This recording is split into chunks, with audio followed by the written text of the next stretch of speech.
நம்மளே வணக்கம். விஜய் பிரேக் பேசிட்டேன். நேற்று ஒரு வீடியோ போட்டிருந்தேன். கதையா காசா ஏதாவது ஒன்று தான் கிடைக்கும். கதை இருந்தால் காசு வராது, காசு வரணும்னா கதை இருக்கக்கூடாது. இது என் குரு சொல்லியிருப்பாங்கன்னு சொன்னேன். நம்மளே நிறைய அதுக்கு கதை வந்திருக்கு. நான் என்ன சொல்கிறேன், எட்ஜ் வரைக்கும் போயிட்டேன் ஜெயிக்கல அப்படி. எட்ஜ் வரைக்கும் போயிட்டு நீங்கள் ஏன் ஜெயிக்கலை? என்ன ஸ்ட்ராட்டஜி யூஸ் பண்ணி அங்கே என்ன கேட்லிஸ்ட்டோ யூஸ் பண்ணீங்க? நிறைய இருக்குது நண்பர்களே. பிஸ்னஸும் சரி, ரிலேஷன்ஷிப்பும் சரி. ஒரு விஷயத்தில் நீங்கள் ஜெயிக்கணும்னா என்ன தப்பு பண்ணீங்க, அந்த தப்புலேருந்து என்ன அனுபவத்தை கற்றுக்கிட்டீங்க, என்ன பாடம் கற்றுக்கிட்டீங்க, அதை இம்ப்ளிமெண்ட் பண்ணிங்களா? தப்பு இல்லாத அந்த ஆக்ஷனை இம்ப்ளிமெண்ட் பண்ணிங்க, ஜெயிச்சிருவீங்க. வெற்றி ஒரு பெரிய கிக்கு நண்பர்களே. அதை தேடி போகணும். நம்ம ரிசல்ட்டை தேடி போங்க. போகிற பாதையை என்ஜாய் பண்ணி போங்க. அவ்வளோதான் சொன்னேன். ஒரு ஒரு ஒரு ஒரு பையன் எனக்கு மெசேஜ் பண்ணியிருந்தான். நான் ஒரு புது பிஸ்னஸில் இருக்கேன், இப்போ தான் ஜாயின் பண்ணியிருக்கேன். என்னோடய ஃப்ரெண்ட்ஸ் ரிலேட்டிவ்ஸ் அதை விரும்பலை, நெகட்டிவாக சொல்கிறாங்க. நான் என்ன பண்ணுறது? தனியாக நிற்கிற மாதிரி இருக்குது, தனியாக போராடுற மாதிரி இருக்குது. நல்லது நண்பான்னு, கூட்டத்தோடு போராடுறதுக்கு யாராவது கிடைப்பாங்களா? தனியாக தான் நிற்க முடியும். நீ சரியா தனியாக நிற்கிறிய, சந்தோஷப்படு. ஆனால் இந்த தனிமை உன்னை தோற்கடிச்சிடக்கூடாது. அந்த தனிமை நீ தோற்கடிச்சிருன்னு. இதுக்கு என்ன சக்ஸஸ் சீக்ரெட் இந்த இடத்துல சொல்கிறேன் அப்படின்னா, ஒரு பிஸ்னஸ் ஆரம்பிக்கும் போது, அதுவும் நம்மளுடைய அப்பா அம்மாவுடைய தலைமுறையே வேலை செய்கிற குடும்பத்திலேருந்து ஒருத்தன் புதுசாக பிஸ்னஸ் ஆரம்பிக்கும் போது சொந்தக்காரங்களோ ஃப்ரெண்ட்ஸோ உங்களுக்கு வெண்சாமரம் வீசுவாங்க நினைக்கிறது மகா தப்பு. சரியா? பிஸ்னஸை நீங்கள் தான் சூஸ் பண்ணுறீங்க, பிஸ்னஸ் உங்களை சூஸ் பண்ணலை. உங்களுக்கு பிஸ்னஸ் பண்ண முடியல, தனியாக இருக்குன்னு தோணுச்சா வேலைக்கே போயிருங்க. சரியா? பெஸ்ட்டு ஒரு 20-30 வருஷம் சீட்டை தேய்ச்சி இடத்த வாங்கி போட்டு ரிட்டையர் ஆகி பசங்களுக்கு கல்யாணம் பண்ணி வச்சு செத்துருங்க. ஆனால் நம்ம அதுக்கு வரலையே. ஒரு பிஸ்னஸ் பண்ணணும்னு நீ எடுத்த முடிவுக்கு நான் உன்னை ஹேட்ஸ் ஆஃப் பண்ணுறேன் நண்பா. ஜெயிக்க வந்திருக்கேன் நீ. சரியா? அந்த எம்ப்ளாய்மெண்ட், அந்த ஸ்லேவ் மென்டாலிட்டிலேருந்து வெளியில் தனியாக நிற்கிற பார்த்தியா, நீ ஜெயிக்க ஆரம்பிச்சிருக்க. இந்த கேள்வியை கேட்ட பார்த்தியா, உன்னோட வெற்றி உறுதிப்படுத்தப்பட்டிருக்கு. இப்போ என்ன பண்ணணும்? இதே மாதிரி நிறைய பேருக்கு இருக்கலாம். தனியாக இருக்கேன், போராடுறேன். ஏன் தனியாக இருக்கீங்க? தனியாக இல்லை, உங்களுக்கு யாரோ உங்க கூட, யூனிவர்ஸ் உங்க கூட இருக்குது, உங்கள் குருவும் கூட இருக்காங்க. அவ்வளோதான். குரு கிடைக்கலையா, தேடுங்க, கிடைப்பாங்க. சரியா? நீங்கள் அந்த தனிமையை மைனஸ் நினைக்கிறீங்க, நான் அதை ப்ளஸ்ன்னு நினைக்கிறேன். உங்களோட மைனஸ் எல்லாமே ப்ளஸ் நண்பர்களே. உங்களோட கடன் மைனஸ், அதுதான் ப்ளஸ்ஸு. கடன் இல்லைனா என்ன பண்ணிகிட்ருப்பீங்க? 10 to 6 போயிட்டு சீட்டை தேய்ச்சிட்டு இருப்பீங்களா?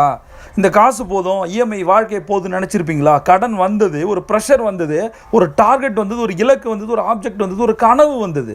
இந்த கடனை அடைச்சாகணுன்ற ஒரு கட்டாயம் வந்தது. அது உங்களை ஜெயிக்க வைக்கும். அவ்வளோதான். ஜெயிக்கணுன்றதுக்கு ஒரு ரீசன் இருக்குது. கடவுள் காரணம் இல்லாமல் எதுவும் பண்ணலை, கொடுக்கல. உங்களுக்கு மட்டும் கடனை கொடுத்துருக்காரா? எத்தனை பேர் கடனை கொடுத்துருக்காரு? கடன் இருக்கவங்களாம் கடன் அடைக்கலையா கேட்குறேன். பிஸ்னஸ் பண்ணுறவங்களாம் தோற்று ஓடிட்டாங்களா? உங்கள் இண்டஸ்ட்ரியில் சக்ஸஸ்ஃபுல் பிஸ்னஸ் மேன் இருக்கானா இல்லையா? நீங்கள் ஏன் இல்லை? அந்த கேள்விக்கு முதல்ல யோசனை பதில் நீங்கள் சொல்லுங்கள். ஏன் இல்லை? அப்போ ஏன் அவர் ஜெயிச்சார், நான் ஏன் ஜெயிக்கலைன்றதுக்கான ஸ்ட்ராட்டஜி உங்கள்கிட்ட இருக்கா? எல்லா கண்டக்டரும் சூப்பர் ஸ்டார் இல்லைன்னு ஒவ்வொரு வீடியோலையும் நான் சொல்கிறேன். அப்போ கண்டக்டராக இருந்து சூப்பர் ஸ்டார் ஆகிறதுக்கு அவர் என்ன பண்ணார், நீங்கள் என்ன பண்ணுற? அவ்வளோதான். Successful person, role model, heroes என்ன பண்ணாங்களோ அதை நீ பண்ணுறியா? அவ்வளோதான் கேட்குறேன். ஆசை இருந்தால் போதுமா? அடி வயிற்றுல பற்றி தீவிரி மாற வேணாமா? ஜெயிக்கு தானே நண்பா வந்திருக்க. இதில் கதை என்ன? யார் உன் கூட வரணும்னு நினைக்கிற? நீ சரியாக போ. உன் கூட 100 பேர் வருவான். 100 பேர் வருவான்னு திரும்பி பார்த்துருக்காது. எவனும் வரமாட்டான். ஒரு டீ வாங்கி கொடுக்க யாராவது வரானா? 100 ரூபா காசில் யாராவது ஹெல்ப் பண்ணுறானா? நீ கிரியேட் பண்ணு, நீ ஹெல்ப் பண்ணு. நீ 100 டீயை வாங்கி கொடு, 1000 பேருக்கு நீ ஹெல்ப் பண்ணு. நீ தலைவனாகு, லீடர்ஷிப் ஸ்கில்ஸை கொண்டு வா. நீ ஒரு அடி முன்னாடி போ. மலேசியாவில் ஒரு சக்ஸஸ்ஃபுல் பிஸ்னஸ் மேன் என்னுடைய கிளைண்ட் சொல்லுவார் எப்பயுமே, எனக்கு ரொம்ப பிடிச்ச வார்த்தை நண்பர்களே. என்ன தெரியுமா? எதையும் மோட்டிவேட் பண்ணக்கூடாது, எதையும் சொல்லிட்டு இருக்கக்கூடாது. நீங்கள் ஜெயிச்சு வெற்றி கூடிய நாட்டுங்க சார், உங்கள் பின்னாடி 1000 பேர் வருவாங்க. கூப்பிட்டு யாரையும் பேசக்கூடாது சார்னு சொல்லுவார். மோட்டிவேஷன் ஒர்க் அவுட் ஆகாது நண்பர்களே, ஆக்ஷன் தான் ஒர்க் அவுட் ஆகும். இப்போ உங்கள் டீம் இருக்காங்க, பர்ஃபார்ம் பண்ணலை, கூப்பிட்டு மோட்டிவேட் பண்ணிங்கன்னா அவங்க பர்ஃபார்ம் பண்ணுவாங்களா? அவங்கள்ட்ட ஏதாவது சொல்லிட்டு இருந்தீங்கன்னா, பேசிகிட்டே இருந்தீங்கன்னா அங்கே ரிசல்ட் வருமா?